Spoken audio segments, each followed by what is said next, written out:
Welcome back, everybody, to another episode of Ready, Set, Recap. We're back from our holiday hiatus. I'm Daniel, joined as always by my best friend, Skyler. Happy 2026. 2026 can only be better than 2025, right? It's Right, gonna right. it's gonna be less bad. God, it's not starting great at all. It might get worse. It might get worse. It might get worse before it gets better, but hopefully it gets better somewhere in the middle there. This week, we're going to talk about all the fun things we did over the holiday hiatus. We might talk a little bit of news if there's time. And at the end, I've got a quiz for our boy Sky here, as well as we're going to give out our awards for our favorite things of 2025. But Skyler, before we start doing all that, what did you do over the holiday hiatus? Holidays. Holidays. Christmas. Holiday. We're two Christmas boys. We celebrate the Christmas. That's how we roll. Not religiously, but we just kind of like, No. all right. We celebrate Christmas in the same way Coca-Cola celebrates Christmas. Yeah, that's a good way to describe it, with AI commercials. Yeah, that's where we're at. Yay.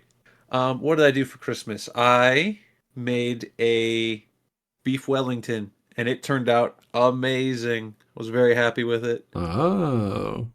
I got it for Christmas. I got a certain football player jersey.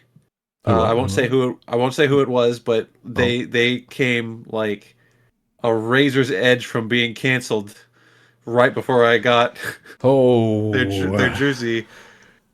He should have Naku'd better. Okay, well, they also helped me win fantasy football. I am the current reigning defending fantasy football champion in our league. So that makes me happy. Thanks to the person who didn't end up getting canceled. They were like, "Hey, man, he might just be an idiot. He's just okay. He's definitely an idiot. He's a young guy. He turns out he's kind of stupid, but he's not maliciously stupid. Some people who are maliciously stupid try to tell him to do a thing as a touchdown celebration, and he was like, okay. And then everyone else was like, hey, that's a bad thing. Don't do it. Just like real fast, what if you didn't?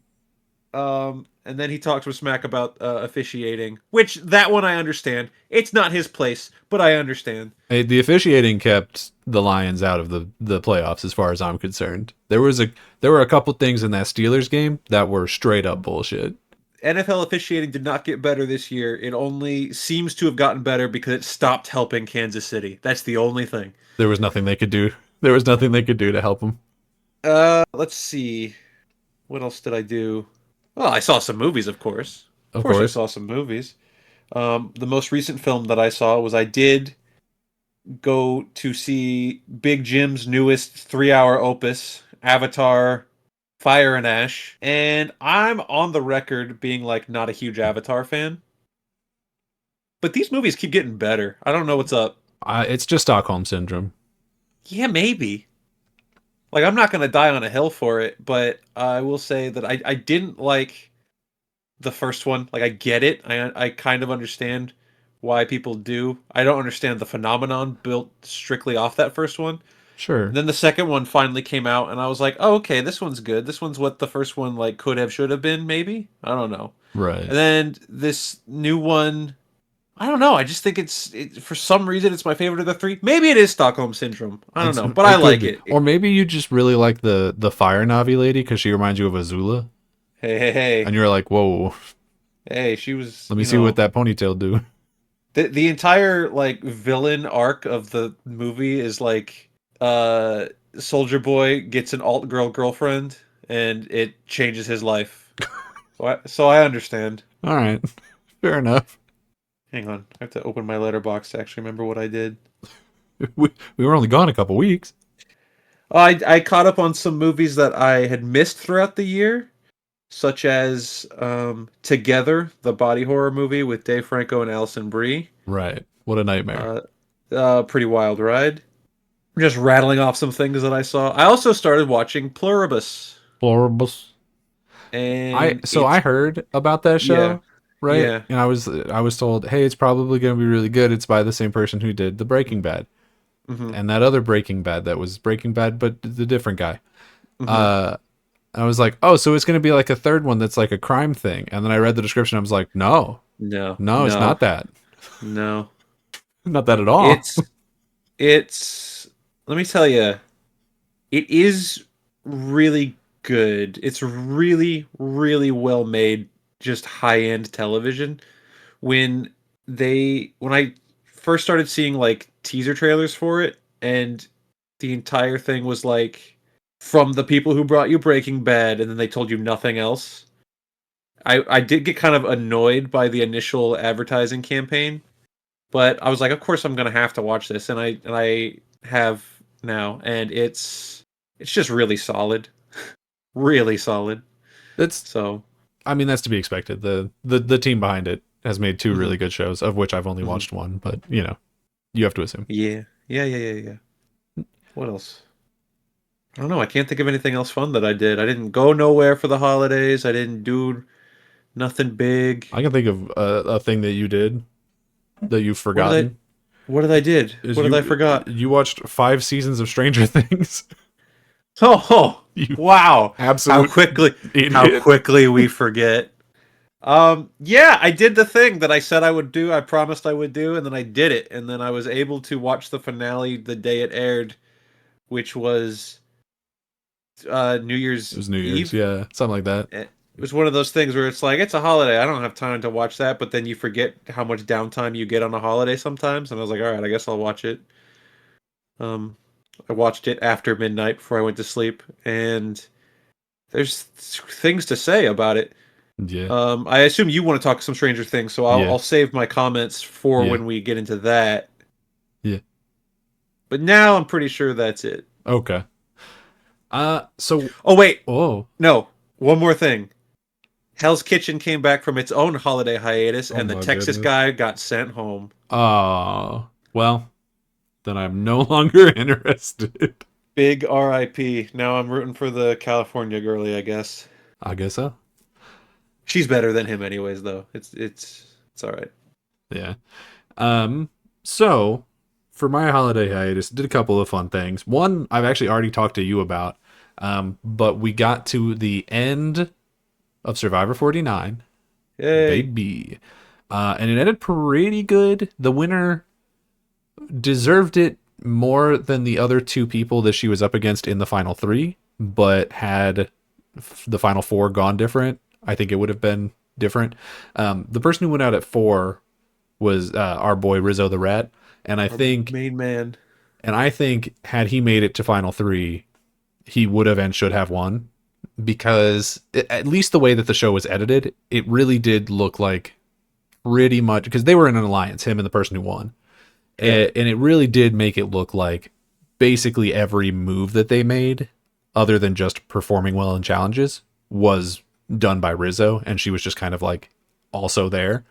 So I do feel like he did sort of get robbed by his inability to make fire, which is his own fault. If you go on Survivor and you don't know how to make a fire, that's on you. Like Oof. they've done Final Four fire making for like 20 seasons. You should know by now. That's ridiculous. Frankly, insane. But the person who won Savannah, I think she did pretty good. You know, she's not in a winner I'm excited about. She's appearing again in the next season, in season 50, as is Rizzo the Red. And I'm not necessarily excited to see her again. I don't think that she'll go very far. I actually don't think any of the winners will go far, to be fair. That's the only reason. Hmm. But she was one of the 3 or 4 interesting people in that season. So I'm glad that somebody worth seeing again is coming back and won. That's really Yeah. exciting. But more importantly, we saw the teaser for Survivor 50, which is this big returnee season that everyone's super excited for. It has a bunch of people from all eras. Like there's a person from season 1, there's a person from season 2.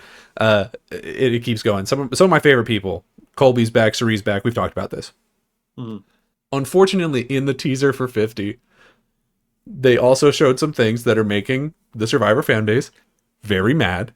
Yeah, this I do remember. Namely, there are certain celebrity cameos, which has never really been a thing. The closest that we've ever had to that in previous seasons was that there were 2 different rewards I can think of that were like, you get to go and watch these movies. And both of the movies were terrible. It was Jack and Jill and Nice. Gulliver's Travels with Jack Black. Like, Nice. those were the two movies. So Some awful. absolute slop. Right. But there was food associated too. So like they didn't just get punished for winning this challenge. So we saw cameos. The big one is that apparently Mr. Beast is going to somehow be related to at least one of the challenges. He like shows up in the thing with a briefcase, like Deal or No Deal Island style, and is like, I've got a deal for you or something. I don't remember exactly what he says. Not excited about it, but in hindsight, we probably should have seen it coming to some extent because he does that Beast Games show now. And they've had a lot of like Survivor crossovers where Survivor came to them. So like they've done Survivor episodes. There's actually one coming up apparently where they go to the islands where they film Survivor and do a couple challenges there. So it makes sense. Like I understand that collaboration to some extent. I hope that it's very minor. I hope it's just the one challenge and he's just there to present like a reward or something. If that's the case, I'm fine with it. But there's a couple others in there too where it's like, I like this person more than Mr. Beast. Not that it says much, but like Billie Eilish is in there and like Jimmy Kimmel, I think, just like random people. This isn't what we want. This is a really big season 50. People have been excited for this for a really long time. We haven't had a returnee season in ages, like since 40. So them doing this on this both makes sense from a financial position and is also like kind of a dagger a little bit. Yeah. So I don't know.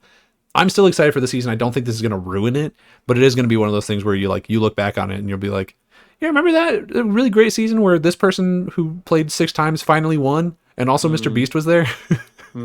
Yeah. A real Snooki had a WrestleMania match moment. Ugh. Yeah. Yeah, that's about it, huh? Yep. But I did a couple other things. I'm caught up on a couple of ongoing shows. I'm caught up on Fallout, caught up on Percy Jackson. We'll probably talk more about those in later episodes, probably when those seasons come to an end. Yeah. I think both are really good so far, although Percy Jackson is kind of falling off the last 2 episodes, so I don't know. But then I played a couple of games. I actually managed to play 3 games that came out this year. Whoa. So I played a game called Lost Records Bloom and Rage, which is like one of the most made for Daniel video games of all time, I think. Oh. It is a supernatural coming of age story about a punk rock band in the late 90s. Okay. Every single thing about it is like my favorite thing in the world. I love it so much. The cast is great. The story's great. The music's really good. It's genuinely really, really interesting. Some twists in it that I did not see coming that were really exciting. Just loved it. The fact that it like was completely glazed over by the rest of the universe in terms of awards and stuff is genuinely shocking to me because I think it's really good and tells one of the more powerful stories of the year that I played. So that's crazy to me. That's cool. But highly recommend it to anybody else who's out there. There's a bit where you're just like walking around the main character's room. It's in the same style as like Life is Strange, if you've ever played a game like that. Right. Another very Daniel coded game. Very me, yeah. There's a bit where you're walking around her room and just seeing like the shit that she has in there from being a kid in the late 90s, early 2000s. And there's some stuff in there that gave me like sense memories. Like at one point she pulls a thing out from under her bed, and it's one of those pencil boxes where it's like white on the bottom and has the click on the top that like has all the bumps on it. Yeah, you sent me. Yeah. You remember these motherfuckers? Y'all remember these like, yeah, things? I do. Yeah, because everyone had one, and now they're just gone completely. Like I haven't seen one since. But I saw it and I was like, oh my god. Pencils? No, it's all ChatGPT. They don't need that shit. But yeah, really, really good. Highly recommend it. And it only takes like, I don't know, maybe 6 hours to play all 4 episodes of it. So like easy play. Cool. Then I played Keeper, good old Keeper, which I mostly played because it was really short. Yeah. I wanted to get a couple more 2025 games, logged before the end of the year. So I threw that one in there. Pretty cute. The most indie video game I think I've ever played in my life, which is not the most surprising thing to say about a game where you play as a lighthouse. Right. So, but it is really cute. Very Double Fine. Like if you've played Double Fine games before, a lot of that identity and You, especially art comes through. you can see that identity just dripping all over it just by like small gameplay. I Yeah. haven't played it, but my brother has, and I've watched him mess around for a second, and I'm like, "Yep, this is Double Fine, all right." There's those guys. Which Yeah. complimentary, Yeah, yeah, non-derogatory. non-derogatory. And then the biggest one that I played, and the longest one by far, is I've played Ghost of Yotei, the Ghost of Hey, Tsushima sequel game. It's pretty good. I think it is a step back from Tsushima. hmm, Not like dramatically, but a little bit. The gameplay, like the combat of it, is pretty much the same, except they made it more complicated in a way that feels more clunky than anything else. Like they add new weapons, which is cool. That's a thing that you want to get. Like I enjoy getting to play with a spear and getting to like the big Odachi sword and having other things. Because in Ghost of Tsushima, you only ever get a katana. oh, So it's cool to have new weapons, but switching between them is kind of annoying. And you have to do it in the middle of fights because it does a thing where it's like spear is good against this, sword is good against that, like a rock paper scissors type thing. right. But you have like 5 weapons, so it's not rock paper scissors. It's rock paper scissors lizard Spock or whatever Okay, from gotcha. Big Bang. And Sure. it's just like one step too complicated to where the buttons like become clunky, and then you also have like 4 different range weapons and 4 different quick fire weapons, and you have to switch between all those on the fly to do different things, and it just all takes a little bit too long to feel good. You I know? see. Does that make sense? Yeah, yeah, yeah. It's It not does. terrible, but it's just kind of like there's too much going on here. Like this should have been ironed out maybe a little bit. Did we really need 3 different weapons where it's you have sword, now you have 2 swords, now you have 1 sword but it's big? Did we need all 3 of those? Or Hmm. could we have just done sword, spear, and then like the Kusarigama like sickle on a chain thing? Would that Right. have been enough? Probably. Do we need a rifle and a pistol? Is that necessary? I don't know. Probably not. So that was a little good. The story of it is also, I think, a little disappointing. There's like one big issue in all 3 acts of it, I would say. Like, I think the beginning is especially weak. The middle starts getting really, really good. And then there's a twist that happens where you're like, oh, I mean, I saw that. Like, you see it coming from a mile away. And then when it does happen, you're like, they didn't handle this well. Like, or at all, really. They just kind of were Hmm. like, and to part of that is that it's not a game where you get to make decisions. They're just like, this is the story you're gonna have and you're gonna live with that. Sure. And Yeah. so your character makes Atsu makes a choice about who to trust and who not to trust, where you're like, that's fucking stupid actually. You Mm. shouldn't do that. But then you're just like, well, guess we're for the ride, here we go. And then right at the end I think they kind of botch it again.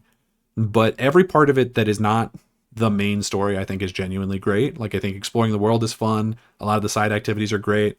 I really like you get this group called the Wolf Pack. It's not like an in canon thing. They don't all like hang out at a base or anything, but it's all like the merchants and stuff who sell you stuff. And so you get like NWO Wolfpack. a little bit. Yeah, yeah. Um I do wish that they were more involved in the story. It would probably have made it better, those characters, but it did feel fun to sort of build up this roster of like these are the homies. That was fun. So That's always fun. Yeah. yeah. So I don't know. It was pretty mixed bag. I think it's a really good game, but I was just like, there's so much about this where it just like does not have the sauce of the first one. Hmm. Yeah. Hmm. I don't know. But then of It's course all good to know. Yeah. the big one is we got finally the finale of Stranger Things. Oh boy. It's done and dusted. I had Um to sprint to catch that train. had to sprint to catch that train. Um I've been seeing really mixed things online, so I'll be interested to see how you come down on it. Yeah. But I'm pretty happy with the way it ended. Actually, I'm like, I have some issues with it, but I think Uh-huh. specifically the like very ending, like maybe the last half of the finale, I think is like damn near perfect. Like I'm really happy with it. The the all right. So first, in order to get my feelings on how it ended, I need Right, to go without through spoilers. without spoilers. Yeah, because it's Yes, still I need very to new, go so we're not gonna spoil anything about it. So don't worry, you guys don't have to skip ahead. Um, through my overall journey of watching it all. Previously, I'd watched season 1 when it came out, season 2 when it came out, season 3 when it came out, and that's where I fell off. I had never watched season 4 The best up season. until now, and I think that quality wise, pure quality, Quality. the show never got better than season 1 and 2. That being said, Wow. that being said, Okay.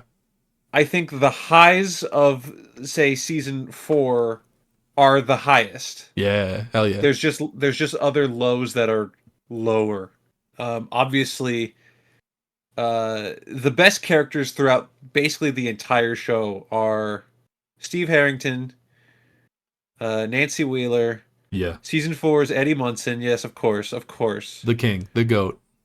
And then character of the kids, the best character throughout the whole thing is probably Dustin. Really? Not I Lucas?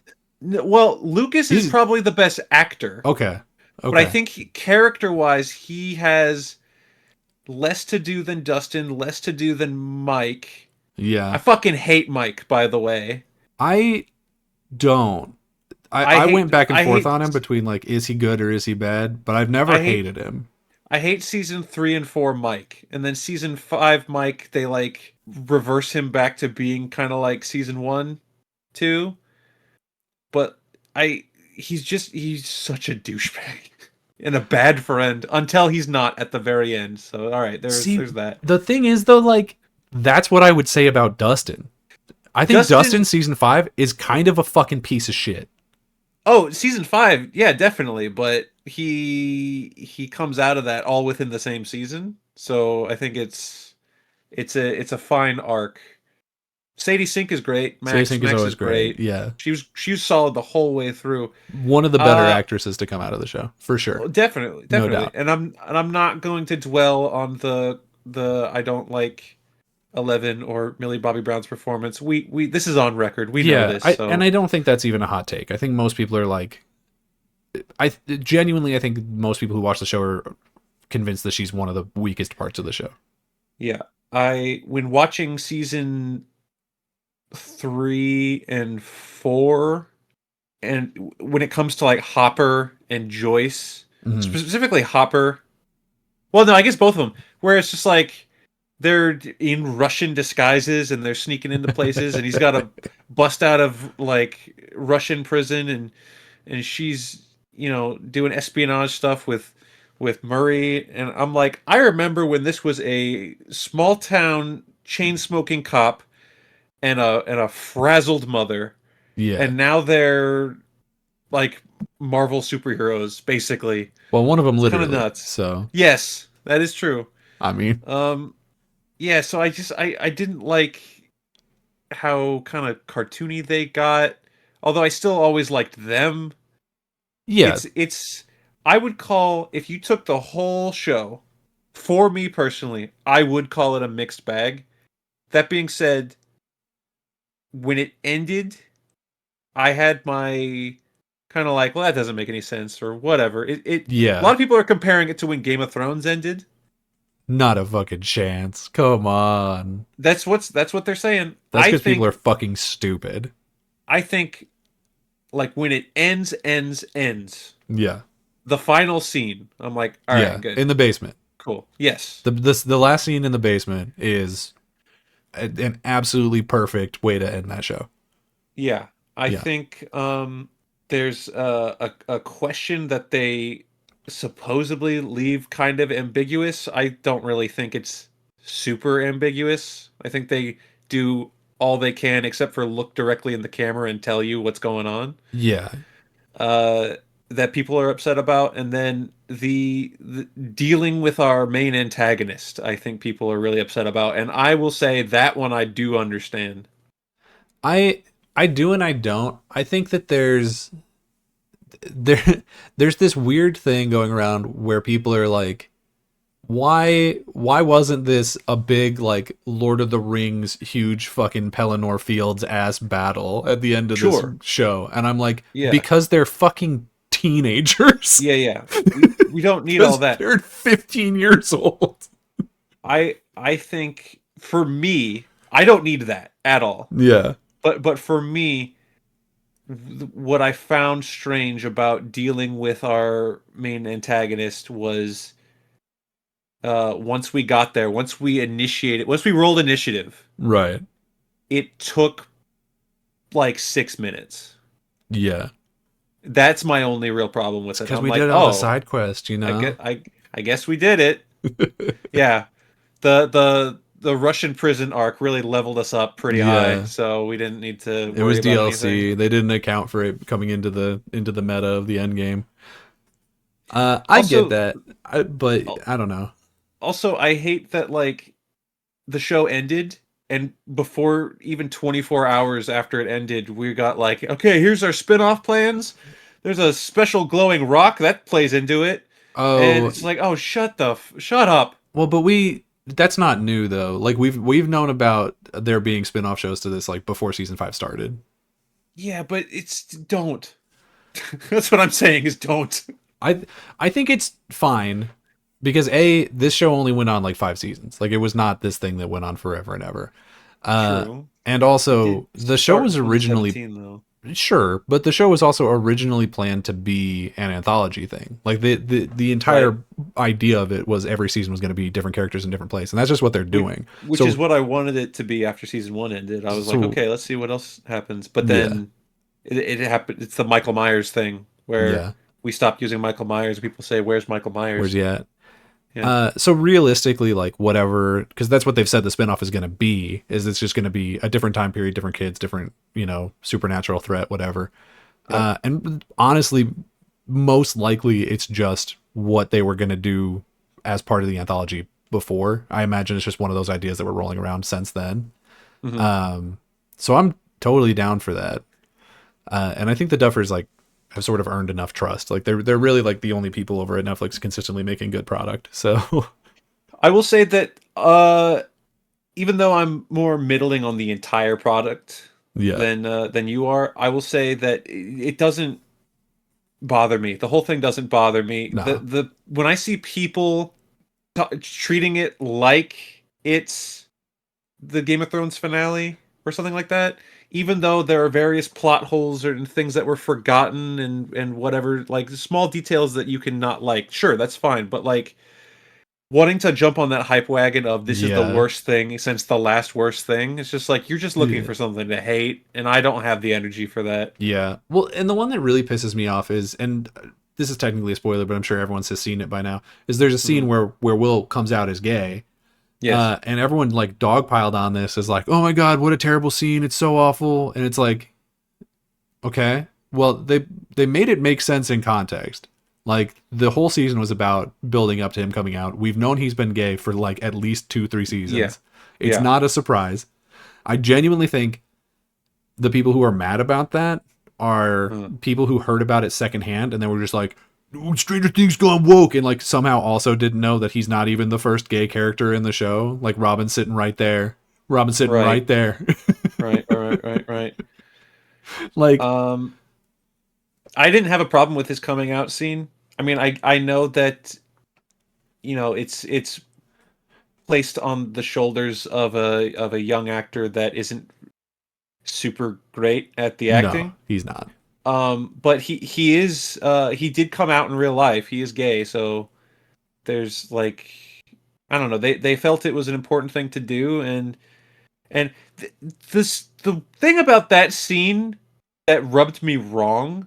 The only thing really, because I think the speech was fine.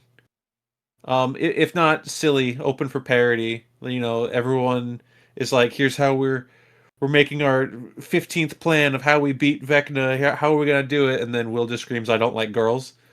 I get it. That's a Right. little silly. Well, But the only thing that really rubs me wrong is how he has this big heartfelt speech, and then everybody in the room like gives him a hug, and like Hopper's smiling and like, yeah. I'm like, this is the '80s. Like, you're telling me Murray's cool with this? Murray's You're a telling me rebel. all of these characters are woke? I mean, cool if they are, but like, I'm just not buying it. I mean, we already know. Joyce is going to be fine with it. That's her baby. Oh, of course, of course. Uh, Joyce and Jonathan, their reactions were we justified, know and that that's going to be fine. We know Robin the and Steve friends are all give it. down. I can't Yes, of imagine a course. world where Nancy and Jonathan's like, come on. Probably Jonathan's gay too, if I'm being real. Uh, so I don't know. I couldn't point to anybody in that room and be except maybe Hopper and be like, I'm I surprised. just I small town chain smoking alcoholic cop. He just got out of He's a been through Russian some shit. prison. Just he's like, you're a what? It's It's weird. genuinely, I think more than anything else, I can't imagine him caring. Like, not that he's like, oh yeah, Yeah, cool, we love gay people, but him just being maybe like, I don't fucking care. Like, we're gonna it go ju- fight it a Satan in a it different just dimension or it whatever. just came across too schmaltzy in the moment. I think just I at the guess, end of it. but I like it a lot better than the other scene that comes to mind of like a big coming out scene was like the same thing in Shazam when the kid's just like, I'm gay, and everyone's like, yeah, we know, and that scene was fucking terrible. like Well, like that movie wasn't good, like this so he goes through this whole arc of like building up the courage to come out. mhm, Like, you need to meet that energy. If everyone else was just like, yeah man, cool, like that fucking sucks. mhm, That's bad. no, um and I think they built into it well because they were like, oh, Vecna's a kind of villain who gets into your head, like he has to, you want to get rid of whatever doubts and second guessings that you have before you go and fight him. yeah. So like, I don't know, it felt very D&D to me in that way of like, to get through this portal you must tell me your deepest darkest secret, Oh yeah, some shit like that. yeah, yeah. I got So you. I don't know, I was kind of fine with it. It was a little weird, but it's fine. Like, I didn't have any problems with that scene. I had other problems, like I was like, I don't really know what the purpose of the military in the season was. Like, they didn't really play into it as much as I thought they were going to. Oh, uh uh, um. and that's really Well, my only it thing. got our stunt casting of Linda Hamilton in there. Yeah, that's true. And I'll take that, I Um, guess. and then yeah, it was just it only their only reason of existence was to be like occasional opposition and then what we do with 11 at the end. That was it. Yeah, yeah. I wish that they had done more. In particular, I wish Linda Hamilton had done more. But here we are. So I don't know, man. I don't know. No, all in all, as a massive cultural like talking point in the 2020s, could have been a lot worse. I think it was Absolutely. it gets a okay from me. Hell yeah. Let's talk about a little bit of the news real fast before we go on Oh, into our best oh, of oh, 2025. oh, the Uh, news. Oh, we don't have too much. But we do have two pretty exciting. Well, one pretty exciting and one sort of indifferent castings for different DC movies. So first up, we have Lars Eidinger has been officially cast as Braniac in The Man of Tomorrow. yeah. I don't really know anything about him, Nope. so I can't say anything about him as a character or as an actor, rather. I do think it's too early to do Brainiac, but that's just what this universe is we're just doing it all Uh, right now, so I'm not yep. surprised. Hmm. So here we go. Yep. I know that there are people who are upset that they're repurposing the Salvation Run storyline to be a Brainiac thing instead of a Darkseid thing, but Oh, but I would rather have Brainiac than Darkseid. So we've already established that. Well, okay. I guess we on this show have yeah, already established that we don't care about the salvation thing, anyways. yeah, it's not a good comic But arc. then also, like, how many times have we tried to force a dark side thing with the Snyderverse just did the Yeah, dark side thing. It's just has there? we've never had Brainiac in a film. So let's do it. No, no. I can't think of a single time that we've had a good live action Dark Side, and we've tried. So maybe it's time to try a The different one. the Smallville No, finale where he's a with cloud. the gold and he's a cloud. No, No, no. I mean, listen, for what it's worth, the big hulking dark side in the Snyder cut Justice League, yeah, It's probably the it best is what it looking is. one. It's fine. Do we know who played that one? He had like Wait, two lines of off dialogue, but off the top of my head, no. no. Yeah. Okay. So A guy. I'm not gonna look it someone up. did a thing. Anyway, the way more exciting casting and also the movie I'm more excited for, is we have gotten a Harvey Dent cast for The Batman 2, and it's Sebastian Stan, which fucks heavy. That's so good. Man, oh man. That's Let me real tell good you. casting. Let me tell you. Let me tell you. We got I think like the in talks post, like Sebastian Stan is in talks being Batman 2, Yeah. and then the Harvey Dent announcement was like 24 hours removed from each other. So I Wh- posted the Sebastian Stan is in talks thing into our news chat, and I was like, he'd be a really good Two-Face. yeah. And then 24 hours later, I was like, well, Do we think, because he's in The Batman, so yeah, one, we should also say, I don't think that in any way rules him out from being in the greater DCU. I think James Gunn has made it very clear that he doesn't give a fuck about who's played what before. right. So that I don't think matters at all. Do we think he's going to be Two-Face? That's a good question. It does just say Harvey Dent on the thing. Everyone knows that Harvey Dent is Two-Face. Like, that's not, it's Yeah. not going to be something that they would have to play as like a twist. No. So it is a situation of like, do we think, okay, we don't even know who the main villain of this movie is yet, right? No. So it could be him, maybe. He could be the main villain, or he could be this film's version of what Penguin was in the last one. Yeah. Well, and we do know that one of the things that they were really playing into, or that they said they were really playing into for this movie, was Bruce figuring out who he is. So the character of Bruce Wayne as opposed to just Batman. So I do think they're going to really play into the him being friends with Harvey Dent angle, which is True. great. I love that.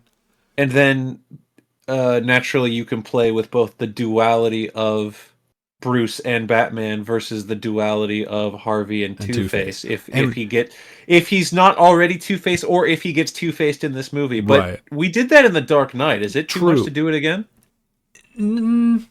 I don't know, because I think in this one he would just be friends, whereas in Dark Knight it was more rivals. You know what I mean? Right. It was like Yeah. romantic rivalry a little bit. Mhm, So I think that they'll probably play it more as friendship. I know that that's a really good story hook, the exact one that you said of like playing with the dualities between these two characters. I Yeah. do think we've seen it a lot of times before, and I know that if they did it in this, it would probably be the best version of it because the crew who made the Batman are really fucking good. So if they do it again, it's probably going to be amazing. Yeah.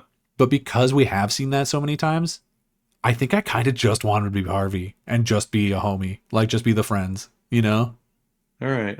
I'd be, if I'm fine with it either way, but if I'm like trying to pick something, I would love for him to just have like a friend. We're in a tricky spot with how established is this universe, and I mean that in a good way, because what Batman in The Batman was, they said it was like his second year Yeah. being Batman. I mean, He's still relatively new, but he is established enough that he has locked up a guy that who is looks definitely like the Joker.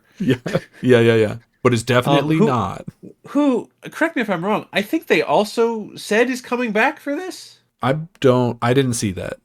I thought I saw that. Don't quote me on that, but I think that's a thing. I hope that that's not true. First of all, and I don't want to see it. I mean, I like Barry Keoghan well enough, but that makeup job was fucking rough. They could change it. They could tweak it. Yeah, I mean they would have to, I think. But yeah, I don't know. I think that's really good casting. I'm really excited about it. This is amazing casting. Yeah. I think it's great. Are they about the same age? I feel like they are. Robert Pattinson and Sebastian Stan. They might be. They gotta be. Pattinson might be a little bit younger. Pattinson is older than he appears. That I know. There were 17 of him in that one movie. Right. Okay.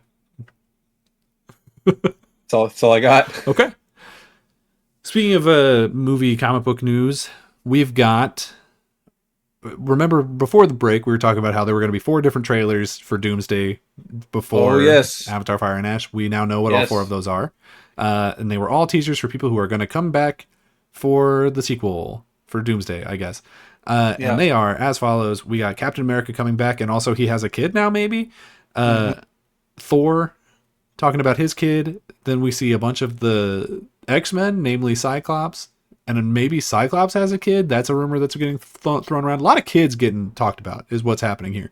Yeah, And then the yeah, last one, which I don't know which one you ended up seeing, was the Wakandans, the Fantastic Four, and Namor and his goobers meeting up in a desert to be like, we're going to be in the movie. So just kind of a yeah. Rolodex of some of the guys who are going to be back in here. So the one I got on the big Avatar screen was the X-Men one. Okay, that's probably the good one. That's what everyone was really excited about. Yeah, it's got, we wheeled out Patrick Stewart again, and we Yeah, got Ian McKellen again, and then we see James Marsden in the classic, uh, X-Men Cyclops outfit, the blue and yellow, blue and and he's like yellow, blue, blasting away at blue. Sentinels, I think.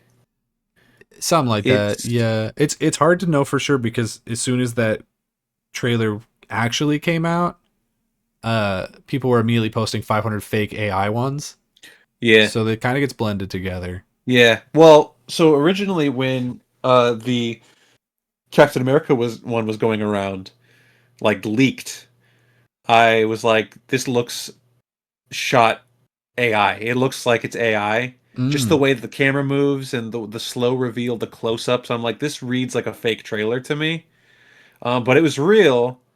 And then the Thor one I didn't trust either, but it was real. And the X-Men one I really didn't trust, but god dang, it was real. When you saw it So on the screen, did it look yeah, as fake on the screen? I don't. No, no, no, no, no. It didn't. Okay, well that's I good. mean, the maybe the part where he's like doing his big optic blast thing, but at that point I had already seen it, and I was kind of like, I was like, okay, this is the part where this happens. Yeah, But the shots of him going through the destroyed X mansion and everything, and they Patrick Stewart and Ian McKellen like hold hands, and there's the chessboard. right. And then they start making out, Yeah, and they kiss really big and deep and and passionate. when we love it. Yeah, that did not look as fake as I Okay, when I saw it in like a blurry leaked version where I was like, this hey, could be. So I don't know. Maybe I'm just extremely pessimistic, but well, yes, like it in looked general, okay. or And then I also saw the leaked the Fantastic Four and the Wakandans one. Wakandans. I think most of them have just Um, been posted online now. The first two, at least, because I saw them like on the Marvel YouTube page, so they are just out I there. I was really thinking that the fourth one was gonna be our first look at Doom, It would have made sense, and it would have been pretty but cool. now I'm convinced that it hasn't happened. They got to be saving that for the Super Bowl. I could see that. That has to be it. I could see that. I also like. I don't know. I don't know how much I care. You know what I mean about not about the movie. I think the movie probably fine. Huh. But like I don't know. Like I know what he's gonna fucking look like. He's gonna look like Robert Downey wearing the Doom costume. Like it's what we're gonna see. I'm Yeah, more interested to see if they're gonna justify him being Robert Downey. or they just never mention it. Yeah. I th- I don't know, man. Here we are. Here we are Here we again. go. The next Marvel. It's coming. Yeah. We I got don't know. Spider-Man before it though, and I We think I'm do. probably more excited for I'm that. definitely more excited for that. Probably. Yeah, 100%. I do think because there's big rumors going around because like we all sort of know that between this and the Secret Wars or whatever, which I think also is this year, right? That comes out this year too. No, Secret Wars is next year. Next year, okay. That like between the two of them, it's basically going to reboot and do like a new universe that everything moves forward in. Hmm. So I do think we're going to see a lot of people get bodied. People whose contracts have gotten too expensive, people who are too old to continue acting. Sorry, Patrick. Sorry. Yeah, I mean, Sorry, yeah. Mr. Stewart. And also people who just like are from like returning from the older things in general. I think a lot of them are going to get wiped out. I don't think Tobey Maguire makes it out of this. I think most of the X-Men cast is probably dead or otherwise written off screen because like we're recasting the X-Men. You know what I mean? Like we're not. Yeah. And frankly, I'm a little tired of seeing them. They had their time. You know what I mean? We didn't need to pull them back into 5 different movies for the MCU. It We is didn't need all that. interesting. It is interesting that we've completely gone back to the original X-Men trilogy and we're just like not bothering to pay attention to the young guys, right? Right. Yeah. I We wonder don't if have any of any of them will them. show up. They To my could. knowledge, we don't have any of them Yeah. announced. Even the Nightcrawler, we got fucking we Yeah, got Alan Cummings Nightcrawler, from Traitors instead. um, Rebecca Romaine. Yeah, They're like, we'd much rather pay her than Jennifer Lawrence. she's probably a lot cheaper. So, if nothing else, Yeah, I don't know. I am excited for it. I know I'm gonna end up seeing it, but yeah, it is one of those things where I'm like, it's almost too big for its own good. You know what I mean? yeah. Yeah.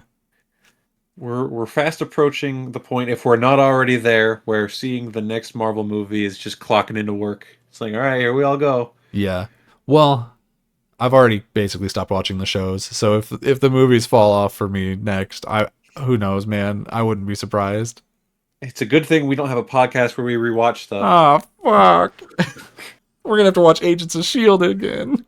Oh, that's not so bad. It's like 100 episodes. It's long, but it's oh boy. Here we go. Remember that time they were going to do a Mockingbird spinoff and then they didn't? It's okay. We don't have to rewatch that. That's gone. Didn't it? As far as I'm aware, Unless we never can existed. find the canceled pilot somewhere. It does I'm not not appear looking. in the Jedi archives and therefore does not exist. There you go.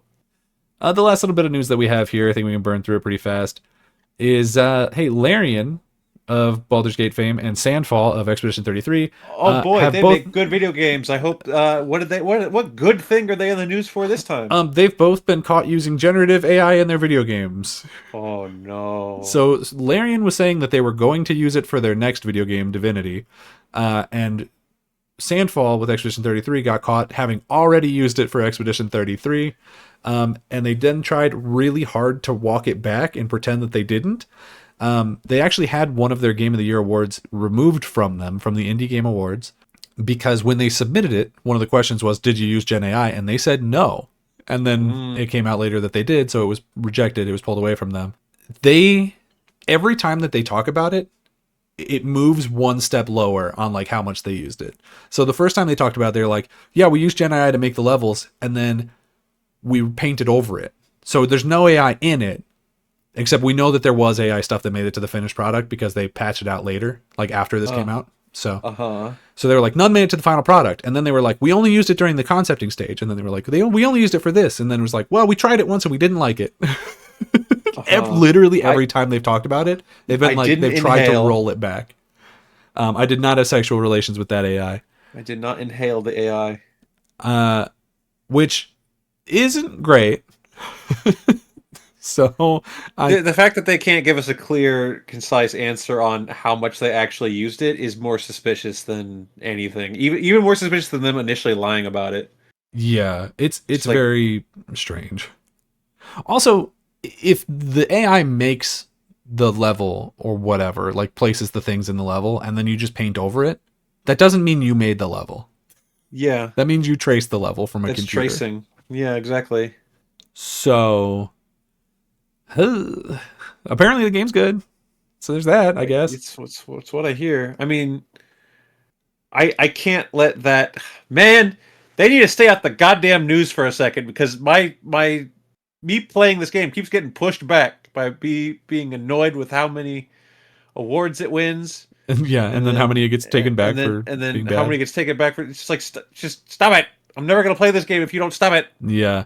And then Swen, the guy who owns Larian, or like the lead developer over at Larian, and who cried on stage at the Game Awards while wearing a suit of armor, talking about how you have to respect the developers and not fall for corporate overlords, was saying how they're using Gen AI for Divinity, and that's how they're able to make it as big as they promised it would be. And then people got really mad about that, and he put out a press release that started with a literal quote that said, "Holy fuck, you guys." Okay. Yeah. When he's like, where he then went on to promise that we're not going to fire people. This isn't replacing work. We're using it only for the concept art, and we're hiring more concept artists. And it's like, okay, so don't use it. Yeah. If you've already got the concept artists. If the AI is doing the concept art that you're basing the whole game on, then the AI made the game. Sorry, but that's kind of how it is.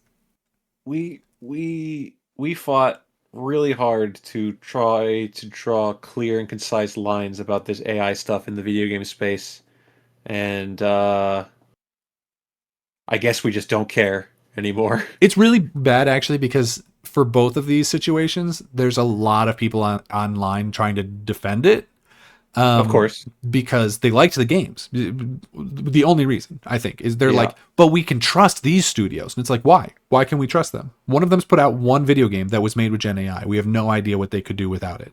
Listen Larian, here. Listen here, you dorks. If I can say confidently, Puka Nakua is a dumb idiot, uh-huh, and he still won me my fantasy football you did. championship, You did do that. then you can say Lariat is stupid. This game is good though. Yeah. That's okay. You're allowed to say that. You're You're allowed to allowed have to opinions say that are both kind of things. complicated. And so people are like, this is such a witch hunt. I can't believe that we're going after these studios for AI. And it's like, I know for a fucking fact that if this exact same story came out about a studio that was owned by EA or Ubisoft or something, that this conversation would not be happening. And it's because they're like, oh, well, but these studios are different. They won't do the bad thing. And it's like, they're just as capable of doing the bad thing, actually. Oof. I don't know, man. I don't know. Here we go. And they're like, oh, well, Larian hasn't fired anybody. And it's like, okay, well, they're basically just now starting development on that game. So maybe give it a minute. Yet. Give it a minute. But hey, so that's how 2026 has started, unless you want to talk about America now pretending that we own Venezuela. No. I think we're good without that one. That's not our place. We'll let other people handle that one. Yeah. Oh, what about how Twitter rolled out an update where you can now ask Grok to turn any picture of any girl into them in a bikini covered in donut glaze, as long as you have a blue check mark. I saw a thing. It's unavoidable. That said that Twitter is now the #1 deepfake website of all time. When I went on there to see people's reactions to the Stranger Things finale, one of the first things that I saw was several of the girls from that show just in bikinis, including ones that are like 12 years old. That's the girl who played Holly was the first one I saw. No. Yeah. No. Yeah. And it's just on, and it's you type in Stranger Things and it's there. That's all you have to search and it pulled up. Hey, so everyone listening, at the Get end of off every Twitter.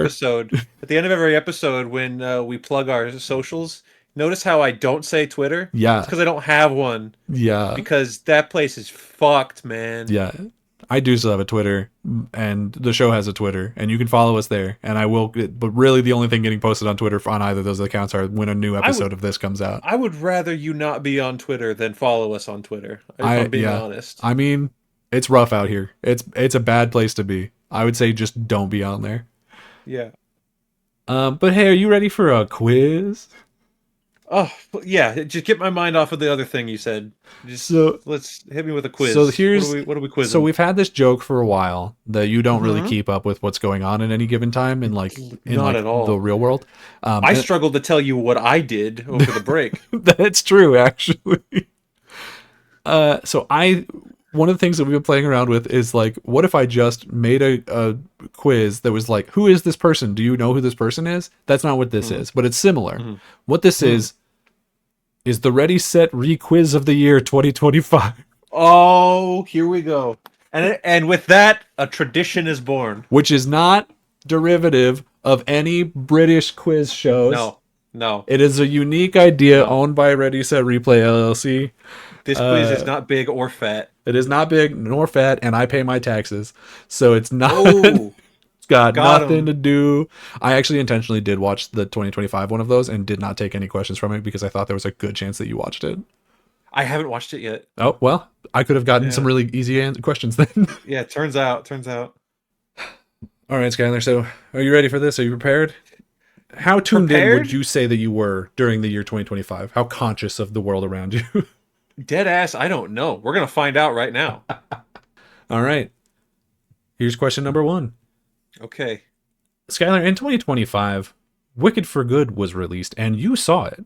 I did see it. But also in 2025, a behind the scenes of the first Wicked was released that revealed a surprising sound effect had been mixed into the iconic scene where Elphaba breaks out that big old window and falls to the ground. What was that iconic sound effect? Iconic sound effect? It became a very big deal when people found out about it. When she breaks the glass and goes throughout the window? Yep. I did not watch this behind the scenes thing. Was this like the live celebration where they sang on stage and held hands? No, The it was two? like some documentary, but this piece of news broke out and became like a big thing that people were talking about for a good while because it was really funny. Really funny. Yeah, So it's like a meme sound a effect? little bit. Oh man. The only thing that I can think of is like generic like stock pottery break sound effect that's in everything. Honestly, But that probably is in there too, but that's not the that answer. that wouldn't make the quiz. I'm gonna have to say I do not know. I'm It's gonna my, need my an first. answer. Give me a funny joke answer, like how you would if you were Oh, on a different show. a big fart. A big fart could have been. Yeah, No, you're wrong. You dumb. yeah, I know. It was actually the sound that plays in Fortnite when you exit the battle bus and start falling to the ground.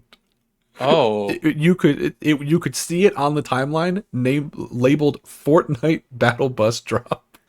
oh no, oh no. So, I'm holding space for the battle and you know the bus. crazy thing? I'm pretty sure Yeah. there's not an alphabet in Fortnite. Come on, Fortnite. I might be wrong Get on that, but I get our haven't seen one. get our green lady in there. There's several Ariana Grandes, but I don't think any of her is Galinda. What would the other ones be? I know. Okay, Well, so just her as herself. herself, And then there's a and bunch of her then as herself in different costumes. oh, okay. I guess that makes She's sense. had a couple different concerts in Fortnite, and each time they release like a new version of her. So Fortnite is just that it's Ready Player One. This there's is a what it is. there's a South Park event happening as we speak. Oh, Yeah. Skyler, question number 2. okay. Question number 2. Grand Theft Auto 6 was delayed out of Yep. 2025 and may also end up getting bumped out of 2026. But with its True. newest confirmed delay, Grand Theft Auto 6 My answer is true. was confirmed to have become more expensive than what iconic landmark? Iconic landmark. This was a news story that went mega viral because of how absolutely fucking insane it is. Because of how Is long it has taken to make Grand Theft Auto 6, its development cost now costs more than what iconic landmark? is it an American It is landmark? not in America. I will tell you that. Is it the Great Wall of China? No, it is not. How do But we that's a how do decent we guess. measure how expensive that is? In money, The I amount would of the amount assume. of dead bodies that are stored inside. Well, did you know that it's the Great Wall of China is considered like super haunted? I believe it. Yeah, Matt Damon had to fight all those demons jumping over. I saw that movie. I did not. Okay, it's not an American. The Taj Mahal. No, but you know, phonetically, you're not 100 miles off. No, it now costs more to make Grand Theft Auto 6 than it did to build the Burj Khalifa. Burj Khalifa. See, I don't even know what that is. It is the largest building in the world in Saudi Arabia. Oh, oh yeah, Burj Khalifa. Yes, okay. Um, The Burj Khalifa cost roughly $1.5 billion to make, whereas now with this new delay, Grand Theft Auto 6 is projected to have a budget of over $2 billion. they shouldn't have done that. They shouldn't have done that. They should have Mm. maybe just not made the video game. Pretty insane. Actually insane. Skyler, this is the question that I think you are most likely to get correct, so don't fail me Oh, on this one. okay. Kendrick Lamar had a record-breaking Yes. performance at Super Bowl LIX Yes.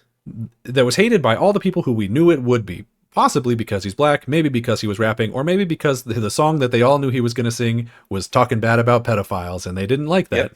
Yep. But who was it that had a cameo in that performance to almost literally dance on Drake's grave? Serena Williams. That's correct. Yes. Give yourself a Yes. point, baby. Yes, I remember. I watched the sporting event and Serena Williams was there and she crip walked on Drake's grave and Stephen A. Smith got really mad about it. Why would he get mad about it? Is he a Drake Because he was fan? yeah, I think he is, first of all. But then he was talking about Serena Williams because the entire reason Serena Williams was there was because she used to date Drake, I guess. Correct. And Stephen A was referring to Serena's current husband, be like, if I was married to a woman and she was was all bent out of shape and dancing about an ex-boyfriend, I'd be mad as hell. And it's just like, shut up, Stephen A, you little dork. But what if it was really funny? It was awesome. You know what I mean? I got one right. I got one right. Now let me follow it up with the one I think you are the least likely to get correct. Yeah, all right. Dozens, if not thousands, of viral theories hit TikTok in 2025. Oh my. We all, of course, will have known about orange theory and bird theory and bean soup theory, but can you tell me what Zendaya hat theory was about? Before I answer this question, Yes, yep. I want to go on record. I don't know what orange theory is. I don't know what bird theory is. Okay. And I sure as hell don't know what bean soup theory is. I've never heard of any of these things. Okay. That's fair. Do you want me to tell you what they are? They won't help you with this question. No, I would like you to tell me what they are. So orange theory and bird theory are both very similar. They're like ways of seeing if your boyfriend gives a fuck. So orange theory was like, if you ask your boyfriend to peel an orange for you, will he? Or like, what will his reaction be to it? It's like, it's that sort of thing of like, if he will do it for you and doesn't even question it, then he loves you. If he is like, no, what the fuck, then break up with him. Like, it was a joke, but like, that was the joke. And bird theory is very much the same thing. It was like, if you tell your boyfriend that you did or saw something really mundane, will he ask questions about it? Or will he be like, yeah, okay. Bean soup theory is one where it was, if it was like people responding to a recipe about bean soup and being like, well, I don't like beans. And they're like, well, then this recipe isn't for you. So it's this theory of like, everyone views the internet as if it is for them exclusively. Yeah. Okay, instead of that being I like, understand. This is a thing. This is just here for other people. That makes more sense than peeling a fucking orange. Yeah. All right. So Zendaya hat theory. Zendaya hat theory. I will accept multiple answers for this because there are multiple possible answers. Okay. But I am going to need you to lock one in before I tell you whether or not it's correct. Here's what I'm locking in. Okay. Because Zendaya has a lot of stans. A lot of hyper infatuated internet fans. Until you said that part, I might have said that I was one of them. But yeah. The theory is that there's a hat that she wears, or perhaps multiple hats. Okay. And when she wears the hat, it's sending some sort of coded message as to how she feels about the situation she's in. That's good. I'm wrong, but I'm locking it in. That is good, and it would honestly make more sense. I knew you wouldn't get this one because it's incredibly stupid. Yeah. So well, you said TikTok, so yeah. Yeah. So in 2014 is when this started, is she wore this big fucking stupid ass Armani hat to some event, and people were like, what's up with this big stupid fucking Armani hat? And it became a whole bit. And then in 2025 at the Met Gala, she wore a different big stupid hat. And so people took it and turned it into a creepypasta. As they're like, it literally like, what is she hiding? What's the deal with the hat? And so everyone had their own little theories of like what it was. So I would have accepted literally anything you said that was creepy. But I also would have accepted nobody knows because that's the prevailing thing. But my favorite one is that it is enchanted and Tom Holland lives inside it. I was gonna say, I changed my answer. Tom's in there. That's what I was gonna. Nope, too late. Sorry. Damn. But yeah, it was just really funny. It's one of those things where like it became a bit where everyone was just like posting, like making quick little, TikTok videos of her just in hats, and then they would play like creepy music underneath it and like flash it in black and white and then like cut to other shit of unrelated. Like just, it was really funny bit. That's good. Here we go. Question number whatever we're on. Doechii released her hit song Anxiety in 2024, but in 2025 it went viral when it became a TikTok trend after being paired with a dance from what popular sitcom? I think you can get this one. We've talked about it. What? We've talked about this? I have spoken to you directly about this one, yes. I don't know who Doechii is. Doechii that's honestly not even important. Okay. She's a musician. She wrote a couple of good songs. Is it a modern sitcom? No.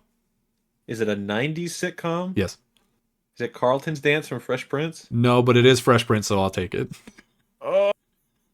Wait. Oh, the question was what show, not what dance. Oh, okay. Fresh Prince. Okay. Yeah. Yes. Yes, I got two. There's a bit in Fresh Prince Where where Will dances? Will and the sister whose name I don't remember. Uh, Ashley? I yeah, This is not even a bit. Fresh Prince has been my background noise show for like the last couple weeks. and yet you missed it, and yet you missed it.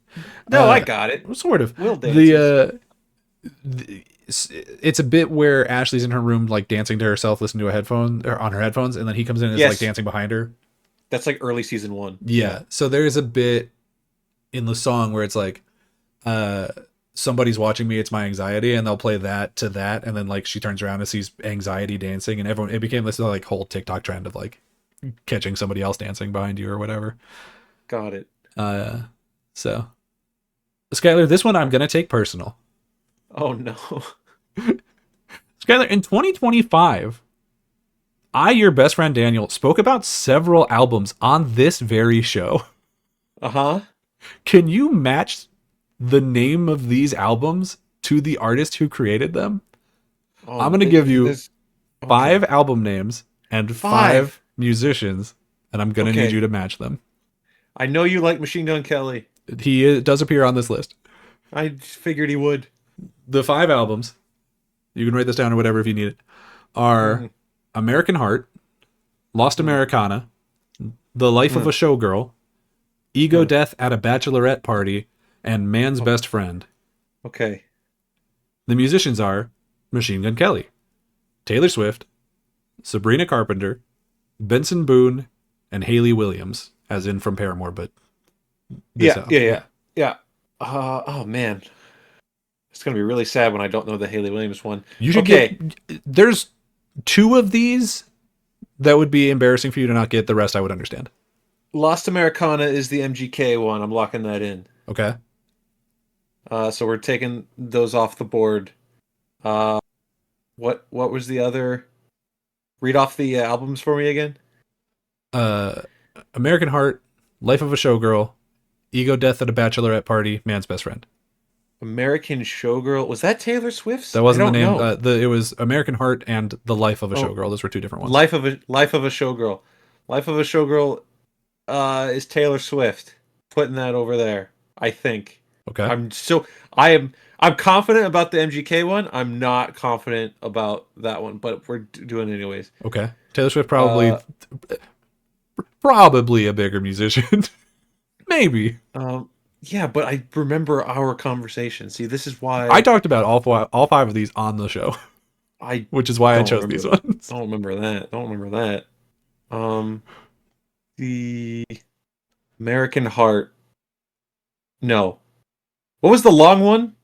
Ego Death at a Bachelorette Party. Sabrina Carpenter. Okay. Put that over to the side.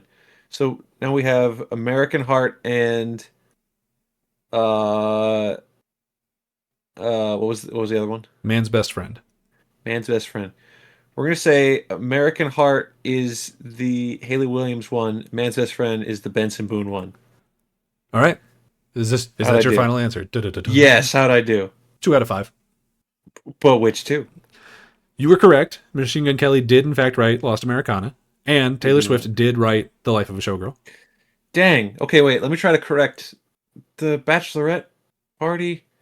Is that somehow Benson Boone? No. Okay, so that's Hayley Williams' thing? Ego Death at a Bachelorette Party is Hayley Williams' new album, yes. See, I didn't. Man's Best Sorry, Friend Hayley. is I'm a fake fan. Sabrina Carpenter, and then American Heart is Benson Boone. Is it because. Okay. Man's Best Friend is the album cover that you probably saw of her like on all fours with somebody holding her hair.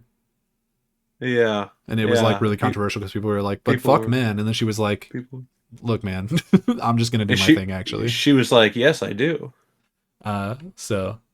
Okay. Well, 2 out of 5. 2 out of 5. Ain't that bad. And you got the Taylor Swift one. Honestly, that's the one that the comments would have come for you the most if you had missed. So. Guess what, Swifties? Not today's Swifties. Travis Kelce's going to retire, Swifties. I don't know if they even care about that, to be honest. I care. Get him the fuck out of here. All right, go ahead.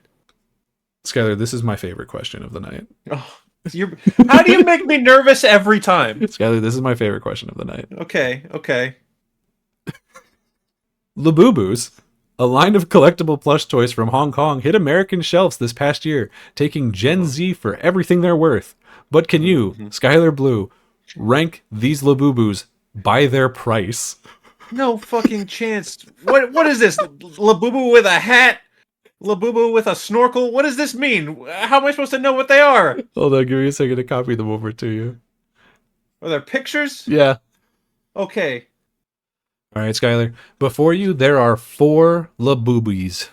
I see them. I see them. There's one dressed as a sort of punk rock girl with a skull, it's like skeleton plush on it. That is one Yeah. is called the Catch Me If You Like Me Labubu. There's one that is a gray furry one with rainbow teeth and rainbow Yeah. eyes. That Gay one is pride called Labubu. Labubu Secret ID. There's one wearing a Vans sweater and Vans shoes. That one is Labubu Vans. Okay, makes sense. It's a collaboration. And then the final one is the Sakai X17 Labubu, which is a Carhartt partnership. Okay. Which of these do you believe is the most expensive? So my heart wants to go initially Mhm. with this punk rock one, Okay. just because there's more material that went into it. It's got the extra little skull plush and everything. But I also know that this is a speculator market. Correct. So really, like, what I'm looking for is brand partnership limited edition stuff, which is what this last one is, correct? The last two. One's Vans and one's Carhartt. Right. Last one, last two. It's one of those two. I just need to just flip a coin and say which one. Well, I'm gonna say to be that, fair, the question was actually to rank them. So, yes, yeah, I know. yeah. I'm just starting with who's my number one.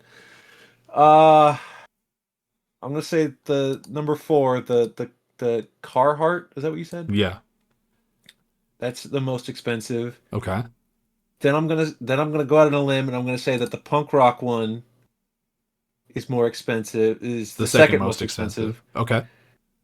and then Labubu Van after that, uh, and then Gay Pride Labubu up top. Okay.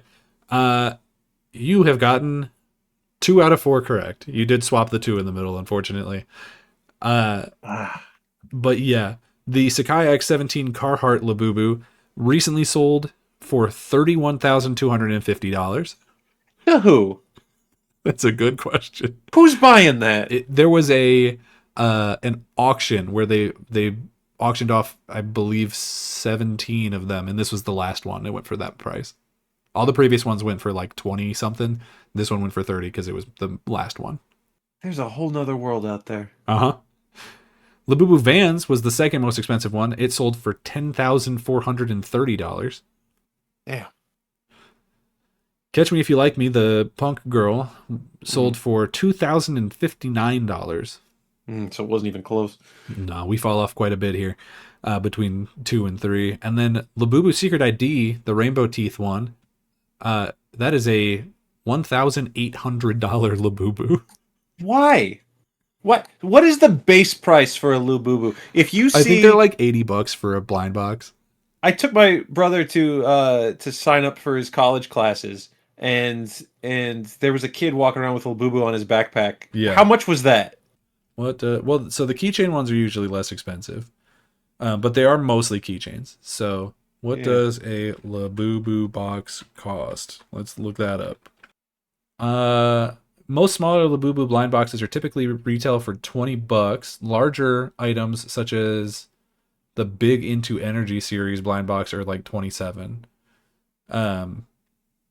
So yeah, the boxes are between 20 and $30, and then you just get lucky in between. But these ones that were brand deals, they weren't part of the blind boxes. They were special things. Is this $30,000 Labubu? Is he like the size of a doll?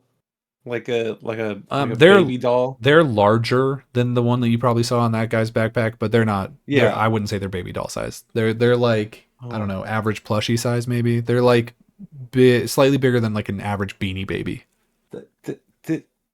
Y'all gotta stop this. I mean, have fun. have fun and everything. I'm all for that. Who am I to tell people not to collect stuff? I've got a shit ton of collection stuff in my house, but dog, this is crazy. Well, Skyler, that is my final question of the Ready Set Oh, Read quiz of the year. You did how pretty did I do? good. You did pretty good. You got 2 questions for sure right, and then you got mixed points on 2 of the random questions, the Uh, multiple all point right. questions. So So, if we call that half points, then I got 3 points. well, sure, let's go for that. Not bad. Can you beat that next year? We'll see. We'll see. Three out of what? How many questions were there? 7. Okay, so not quite 50%. I'll take it. I'll take. Not I'll bad. take my. All right. Not bad at all. If you were taking the quiz with me in real time, leave a comment. Say how well you did. Yeah, let us Don't know. cheat. Don't Don't cheat. cheat. Did you do Don't better you than me? don't you dare look up what Zendaya hat theory is. Don't you I didn't dare. look up a single thing. Unless he did. Shock. No, you would have gotten a better score if you were cheating. I would have. I would have gotten at least one more point if I had looked stuff up. That's absolutely true. But Skyler, let's go on to the topic of the show. 2025 had a lot of cool things like Labubus that cost $30,000, but Yeah. what were our favorite things? Now, I was playing around with the idea of this because we were saying that we wanted to present this sort of more as an award show. Well, awards got to have a name, right? Yeah. How do you feel about calling them the Cappies? Cappies? Like for Because we're recap? recapping? Yeah. Cappies. Cappies. Yes. Yeah? Yes. Write All that right. in stone. That All is right. forever. This is the first annual Cappies, Da-na-na. wherein me and Skyler have both brought roughly 5 things. I thought you were going to do the Stranger Things song. No. The No. what is that? Neverending Story? Where's that from? Oh, Neverending Story. Yeah. Yeah. Yes, you are correct. I didn't see that season for a long time. So anyway, we've both brought 5 awards that we're going to hand out to our favorite things of the year. And Skyler, I would like for you to go first. Well, just to let you know ahead of time, Okay. because we might need Oh, to differentiate if these get written down in history somewhere.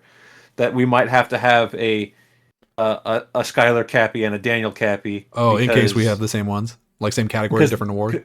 Because what I have going into this is best movie, best game, best TV show, best song, best wrestling match. But then I've also, as a little bonus thing, given my biggest disappointment of 2025. I can also do biggest disappointment because that was the thing that you had said before that you wanted. Other than that, we might have things that win multiple awards, but the only one that I also have is game. So, Ooh, okay. You definitely played more games than I did, so we'll see if what comes out. This is another thing to say is that this should not be taken as comprehensive. no, This it's is what I saw, what I watched, what I played. which in terms of movies for you is pretty comprehensive. Movies, I'm pretty up there, but games is so limited. So Sure. like, Yeah. I have to. Expedition 33 is not going to win my game of the No, year. well, because it's got Cappy. Gen AI, so That's true. It's actually disqualified. right. So Um, we're in the clear. You don't got to worry about that one anymore. But what should I start with? Should I start with? It's up to you. Balls in your court. I'll start with The boo boo is on your back. You know what I mean? what. Oh, get him off. I'll start with what people probably care least about of those 5 things that I said, Okay. and that's the best wrestling match of the year. Okay. Because we're big wrestling fans, Mm-hmm. and the amount of wrestling content that we put out is going to go up a little bit. Yeah. So I would like to kick that off by saying that the best wrestling match of 2025, the Cappy goes to Mm-hmm. Hangman Page versus John Moxley at All In, of which we were in attendance. So Correct. yes, I'm very Correct. biased. Correct. Yes. I don't know. I assume that there are like match of the year awards.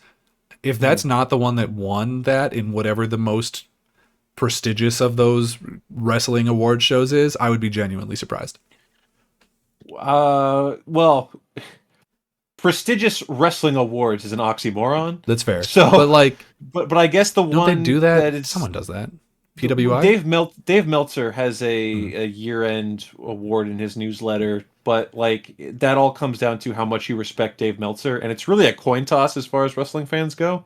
That's fair. So Um, it's exactly the same thing as Jeff Keighley, where it's like yeah, kind of. he's the one who's doing it, but a lot of people don't like him. But Dave Meltzer is like super biased in favor of AEW as opposed to WWE, so I wouldn't be surprised if an AEW match won, Did win. or Yeah. like a New Japan match, because he's the gimmick with him is like, I bet this would have gotten 5 stars if it happened in the Tokyo Dome. It's a good But venue. I want to go to yeah, it someday, actually. that'd be really cool. But We should go to Japan. We should build a Japan visit around going to the G1 in the Tokyo Dome. Or and Wrestle Kingdom, whichever one. Wrestle Kingdom, and we'll go to the Pokemon Center. Well, there's a bunch of them, so we'll probably hit a couple. We'll go to every single Pokemon Center that they've built. Yeah, go to all the different One Piece like Straw Hat crew member statues all around Tokyo or all around I Japan. wish that like One Piece Museum Tower was still there, but they closed it. Do the pilgrimage. Yeah, yeah. I think they do still have stores, but yeah, Certainly they do, but yeah. anyways, yeah. No, the Cappy goes to Hangman versus Mox at All In. We were there, so yes, I'm biased, but it's the only match that had me jumping up and down at the finish. Save maybe John Cena winning the Elimination Chamber, but that's because I had big hopes for the year. Is that you got anything else to say about it? Should I say more about it? I think You we can talked if you about want. it pretty. Yeah, I mean, All right, it was very bloody. it was It was a pretty, very it was a pretty very rough. bloody night. Somebody needs to take all forks and cutlery away from John Moxley. And it ended with him being strangled to death. And he died, and now he's And dead. he died. He did come back, but then he died again a couple times after that. And I don't know, just if you're a wrestling fan and you haven't watched it, go watch it. But It's watch really it. good. I will start with my first award then, and I'll Mhm. start with my video game of the year, baby. Ooh. So I also didn't play a ton of the video games that came out in 2026. I think I played most of the important ones, with the exception of Expedition 33. Hmm. For me, without a doubt, I think the game that deserves the award the most is South of Midnight. I think South of Midnight is a really special game. It's got issues for sure. I know that people took issue with how the combat is like kind of repetitive. Having played several other video games that came out this year, I would say that that's not a unique trait of this video game compared to other ones from 2025. But I think just being in such a unique setting as the American South, this like gothic South or whatever you want to call it, is really interesting. I think the music in it is phenomenal. I think the fact that the actress who played Hazel did not get even nominated for best performance. I don't know necessarily that she should have won, but nominated, I think is criminal. I think that's actually insane. There's so many moments in this game that I will remember for a very long time. I think in particular there's a bit during the end of, I'll call it the water level for people who know, where something happens and then Hazel has a bit where she's like, me next, like me and Mama next. And I think that was such a hard moment to watch. Like it was so strong. So that's going to be getting the Cappy of the year for Daniel's favorite game in 2025. Well, it seems only appropriate that I do my game of the year next, which is also South of Midnight. Oh, hey! I actually, Yeah. to be fair, hand to God, would have thought you were going to say Legend of Dragoon. Hey! All these things need a 2025 release date to get the Cappy, all right? I really thought that that's what you were going to say.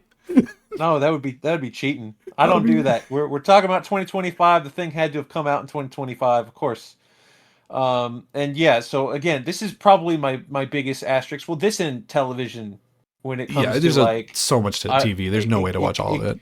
It can't be comprehensive. This is just like what I've seen. And when it comes to video games specifically this year, so much of what I played was for replay from the year 2000 or earlier Hmm. that like really 2025 releases fell to the wayside. There's a lot of things that I still want to like catch up on. Yeah.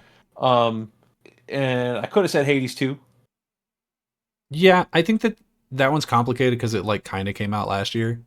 That's what, yeah. So like I Yeah. didn't play it. I didn't play it this year. So that's kind of another. So so yeah, I'm gonna say South of Midnight. Just like yeah, the one thing that people could say is lacking there is like combat mechanics, but the art direction, the music, Hmm. the performance, the story, it all comes together to genuinely the most entertaining thing that I did that, to my knowledge, didn't have Gen AI in it. So this one doubles up. This one takes home the full The pie full when it Cappy. comes to Cappies this year. Hell yeah. Okay. So then my second award is also going to be a video game related thing. Uh, my second Cappy is going to go to the best original song in a video game from 2025. Hmm. And I'm giving it to See You in Hell from Lost Records Bloom and Rage. Okay. It's performed by a real band called the Nora Kelly Band. It is a song that throughout the entire game, you are sort of writing it and building it up. And so it's like it was written for the game. And so a lot of it directly ties into what you've done, and you actually get to choose some of the lyrics. So your version of the song might be different than my version of the song or the version that's on Spotify. But when that song plays in the finale, ooh mama, that's a moment. It is so strong. Cool. So I can't say too much about it without giving away spoilers. Um, Again, I highly recommend people play Lost Records Bloom and Rage. It's a fast play. It's real short, and it's absolutely worth the time. And the song is one of the better parts of it. Sticking with music and songs, my best song of the year, Cappy, is gonna go to the surprise of no one. Golden from K-pop Demon Hunter. It has burrowed into my brain since I watched the movie like months and months and months ago, and it has not left. And I don't really need it to. Yeah, The fact that it's one of those things where it's a fictional band that goes so hard that they just kind of made it a real band. Um, it's good, man. I mean, the music through that movie is so great, but Golden is something special. absolutely, 100%. I agree. I agree. I mean, there was a lot of Mm. music this year, but Yeah, if you're especially if you're saying like song from a movie, 100%. yeah. My third is going to go to best breakout internet personality of the year. Now, and again, this caveat, basically this award means best internet personality I didn't know about in 2024. They might have still been Okay, big before, but I think they really exploded this year. okay. I'm giving this award to the man, the myth, the legend, Caleb Heron. Who? Caleb Heron. You've sent me clips of him. I know you know who he is. Oh, yes. This dude, I cannot escape him. He's on every one of my feeds, every place, and every time he says anything, it's the funniest shit I've ever heard in my life. This man, he is a large Midwestern gay man who is truly my favorite human being of the year 2025. Like one of the people who dragged me kicking and screaming through this dog shit year. So He's very, very funny. we I gotta saw give, him. He was on a commercial. I don't remember what it was, but like just an on TV commercial, and I'm like, oh, there it is. There's that internet zeitgeist breaking through there to you, mainstream. he made it. He made it, and he deserves this, Cappy. Next Cappy that I'll give out is, you know what? Let's take a moment here to give out our biggest disappointments Oh, before we get to yeah, our final two good things. Um, I was really thinking about it, and I don't usually don't like to reflect on the negative, yeah, So like I don't want to say like the biggest piece of shit, dog shit thing that came out, and that's whatever. Like a bad thing is a bad thing, but to be the biggest disappointment would be something that I had like high hopes for that just didn't. Like you let me down, big man. Mm-hmm. And for me, that has to go to John Cena's retirement tour. Just the whole enchilada. Now it had peaks and it had valleys. I'm gonna have to double down on this. This is yours as well? My biggest disappointment was gonna be just WWE in 2025. Okay, yeah, sure. But I'm narrowed in on Cena's retirement tour, where last year he said, 2025 is my final year wrestling. It'll be my last wrestling match, and we started off strong. He was in the Royal Rumble. He won the Elimination Chamber. He turned heel at Elimination Chamber, and then he got his match against Cody.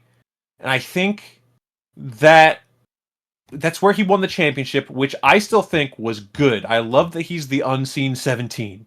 Yeah, I think that he But definitely should also, have. Yeah, that was a good call. also that, but like Travis Scott came out. Super The weird. Rock, The The Rock did not come out. the The booking, Rock basically insane. never came back again. The only other time that The Rock showed up that entire wrestling year was at Hell in a Cell, where he just came out at the end of the show and like pointed and was like, "Oh, you'll get more answers later," and then never came back from there. Mm, So like the Rock and of all people, Travis Scott basically tanked Cena's heel turn so that they just had to throw him back to being babyface. There was so much potential for like who does he have matches against, and they scratched the surface. They did a lot of we're gonna run it back. They ran it back with Randy Orton. They ran it back with AJ Styles. Ran it back with Brock Lesnar, of course. mm, Cody had 2 matches against him. And then when it comes to the ending, I don't have a problem with him losing to Gunther. I don't even necessarily really have a problem with him tapping out to Gunther as big, crazy, whatever. People were very mad. yeah. But just when you put it all together as one puzzle, the pieces don't fit, man. They did not think this through. They did not care to think it through. They were just like, we'll figure it out tomorrow. Oh, the test is Oh tomorrow. no, he's gone Yeah. tomorrow. Yeah, so you squandered it. Now, the highlights come across just because he's John Cena. He's the greatest of all time. Hmm. And I'm glad that we had so many fun moments with him in his last year, but it's not to the thanks of the corporation that is WWE. They did nothing to help. In fact, I don't even want to say almost ruined it. They basically ruined it. So good job, fuckers. Yeah, my biggest disappointment was also WWE for a lot of that same reason. I think them botching the John Cena retirement is crazy. But also for me, it becomes sort of a bigger thing also where we really thought that when Vince was out of this company, things were going to get better, and they didn't. They just didn't. Like some things, maybe a little bit. I think booking is in general a little bit better. There's people who are able to look a little bit different that are able to get employed now, and we appreciate that. But man, when you're telling me now we're also partnering up with like the Trump administration to do shit, and we're giving WrestleMania to Riyadh and all of this shit, and we're having John Cena tap out on the Riyadh sign to a character who's technically a Nazi during the rise of fascism in America, like Jesus Christ, man, what's happening? What did we do? How did we go so wrong so fast? Like, Yeah. I'm sure there's plenty of great things that happen in WWE. I'm sure there were a lot of great matches. I know for a fact there's a ton of extremely talented people that work in there. But you look at that company as a company, and you're like, this is disgusting.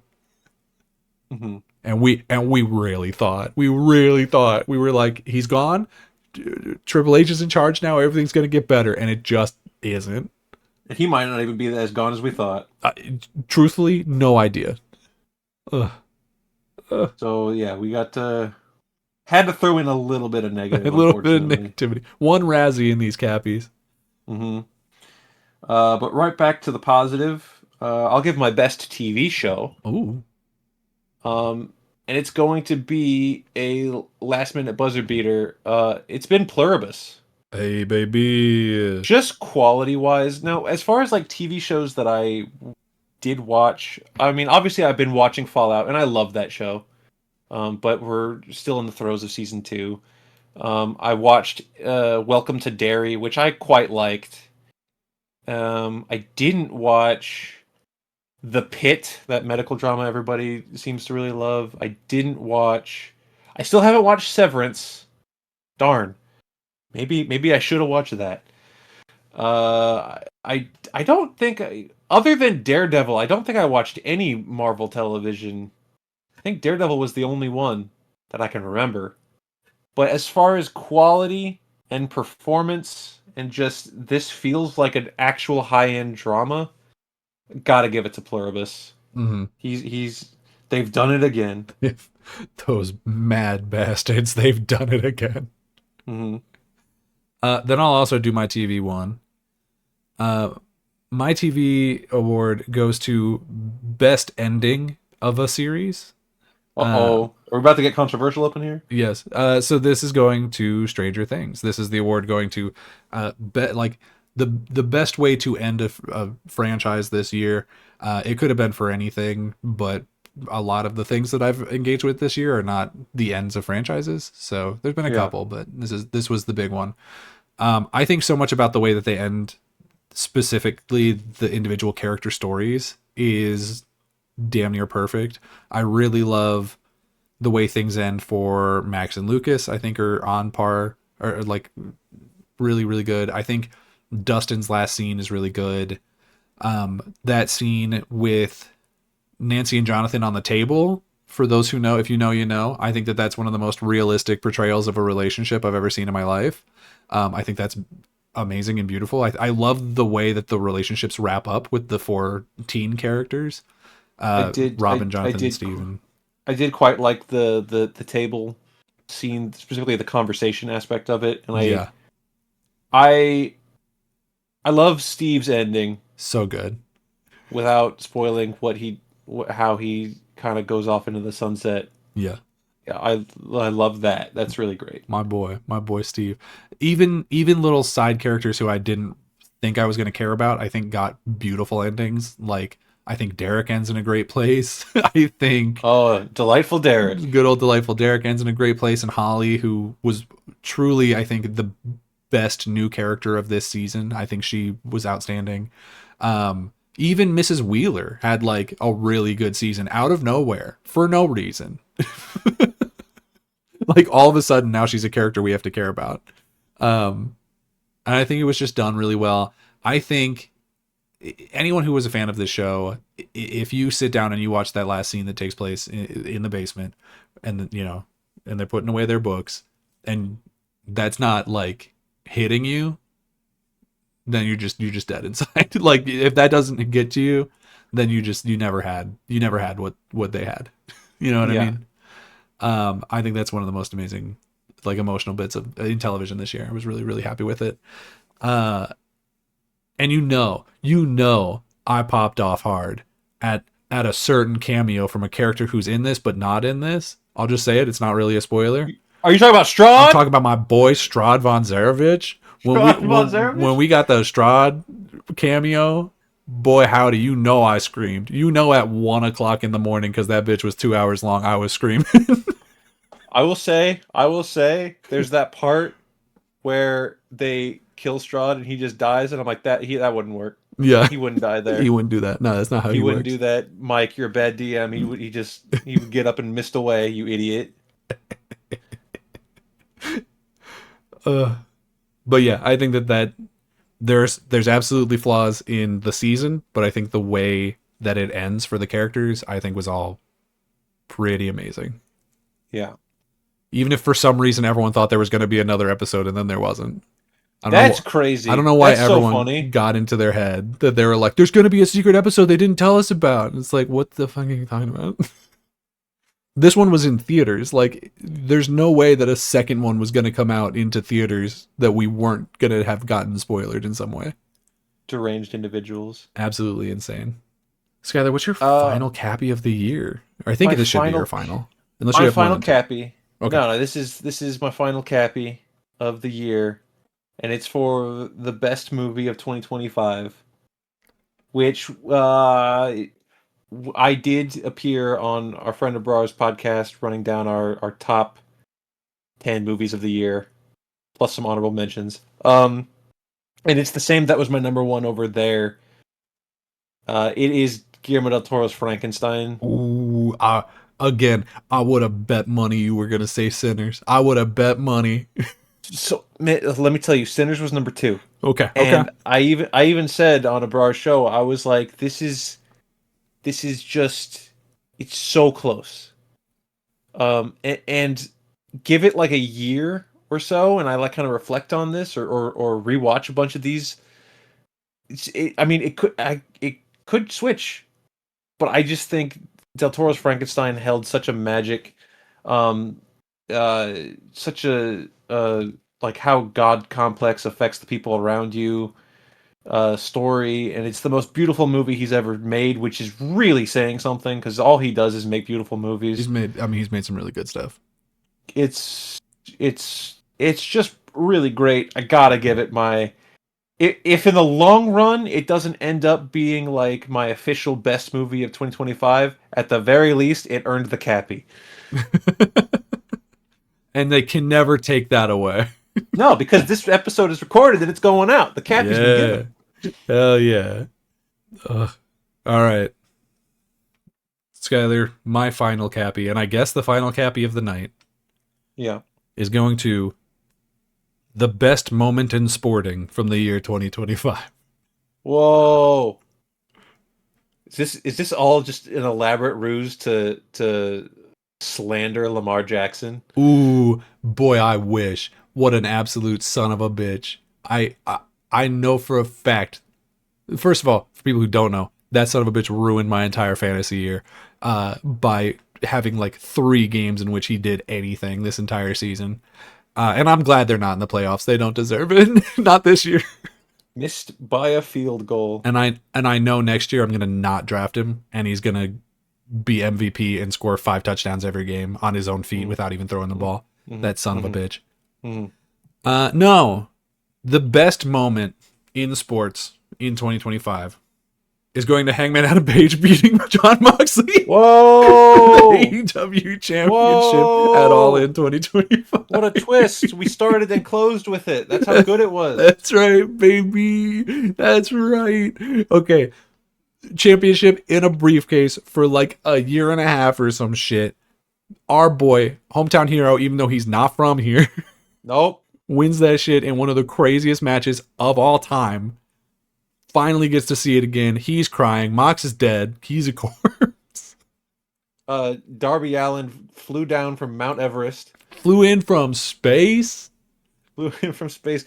Bryan Danielson ran in with a mask.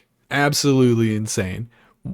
Every single person in that crowd had a moment that they're going to remember for years.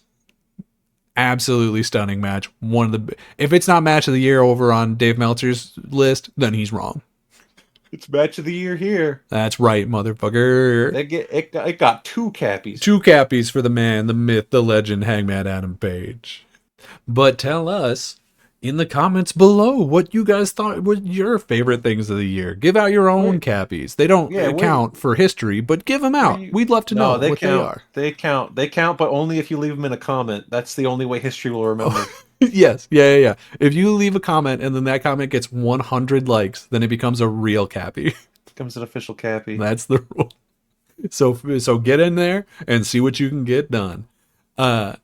You can leave a comment here on YouTube or also here on Spotify, depending on where it is that you're currently listening on this. We just broke 100 subscribers on YouTube. It was our goal for the year. We barely made it. Our goal for this year is going to be to hit 300 by the end of the year. We're hoping we can do that. I think it's possible, but we can't do it without your help. So share it out to anybody who you think has even the remotest interest in watching 2 idiots talk about whatever for an hour, or in this case, like almost 2. And make up their own awards as if it matters. Yeah, hell yeah. Which it does. And it does. These are the most prestigious awards you ever heard of. Yeah, because they're the only ones that are objectively correct. True. You can follow the show on Twitter at @RSR_POD. You can follow me on Twitter and Blue Sky at Daniel J. McGee. You can follow me on Blue Sky at Skyler 8-bit. And until next time, everybody, we'll see you around. Happy New Year! Happy New Year. The game's just starting, the world's so bright. Jump right in, everything feels right. Let's play, take a trip back